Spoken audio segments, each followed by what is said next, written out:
Well, we had a couple of billionaires talked about this morning on Good Morning America. Of course, Donald Trump talking about running for president. What does Mike Bloomberg think of that? Take a look.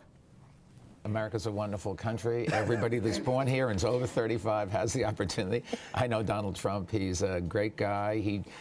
He doesn't do everything he says, but he sure tries, and I'm a big fan of Donald Trump. Next up, of course, is Thurston Howell III announcing his bid for president from Gilligan's Island. All right, joining us now from that same press briefing room, ABC's intrepid Jake Tapper. Jake, what is your first question for brand new press secretary Jay Carney? Are you going to give him a softball, or are you going to go right in with the, go right into the chin? Well, I'm not going to give him a softball, but I'm certainly not going to. I mean, I am assuming he's watching the show right now, preparing for his press conference. So I'm certainly not going to give him any tip-offs. No. The thing about asking these questions is that I don't know what order he's going to come to me.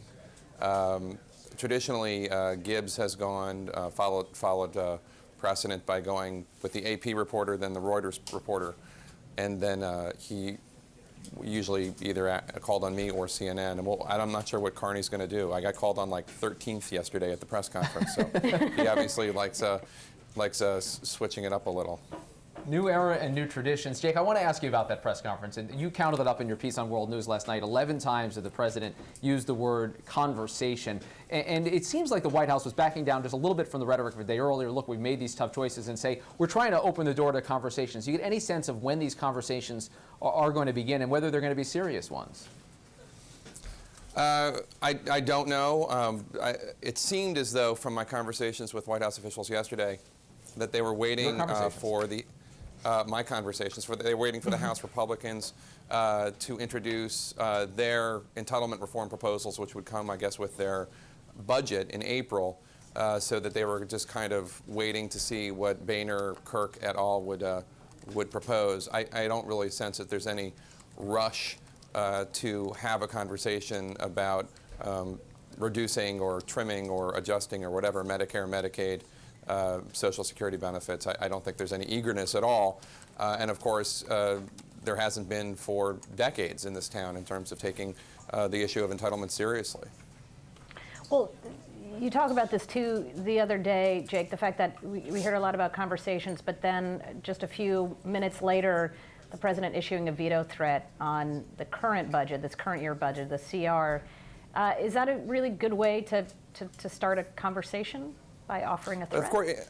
Of course, it's not mutually exclusive, but it does indicate how difficult it is to balance the budget, and why it hasn't been balanced in years is exactly that seeming contradiction, which is President Obama saying, come let us reason together. I want to be with the Republican Party and sit down with them and talk to them about serious measures that we need to take to get our budget back in the black, and then just a few hours later, he issued a veto threat because the Republican budget, in his view, was too harsh and trimmed too much. I think it was $61 billion trimmed out of the current budget, all from the discretionary spending budget, which is, as we know, only 12% of the budget, doesn't even touch the sacrosanct programs such as Social Security and Medicare. So if they can't agree on this 12%, how are they going to agree on these things, these items that no politician really wants to address? It's certainly going to be, I'm not yet convinced that this serious adult conversation is going to take place, or if it does, that it will result in anything.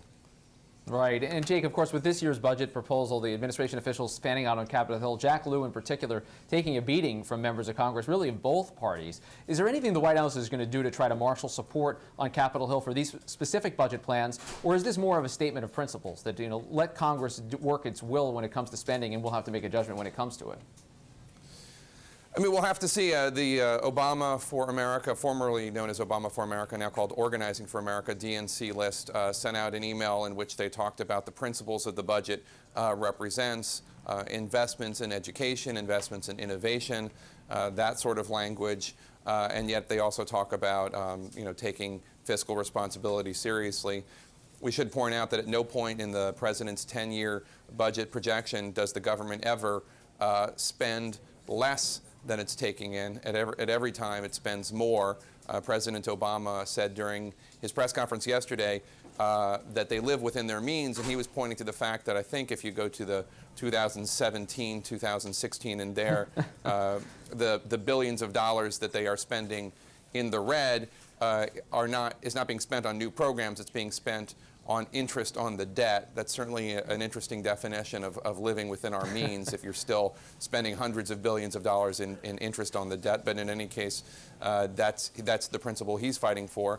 And Republicans right now are talking about the need to cut spending, but we haven't yet seen any serious proposal for entitlement reform. We're told that it will be in that April budget that the Republicans provide, but no intimations as to what exactly the proposals are going to be.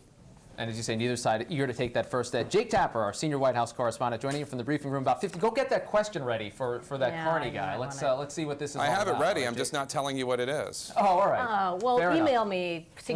We'll get it later. We'll get it on Twitter. Twitter.com/Rick Klein. Twitter.com/Amy E. Walter. Twitter.com/Jake Tapper. Follow all the action. Briefing day. Gotta love it. I know.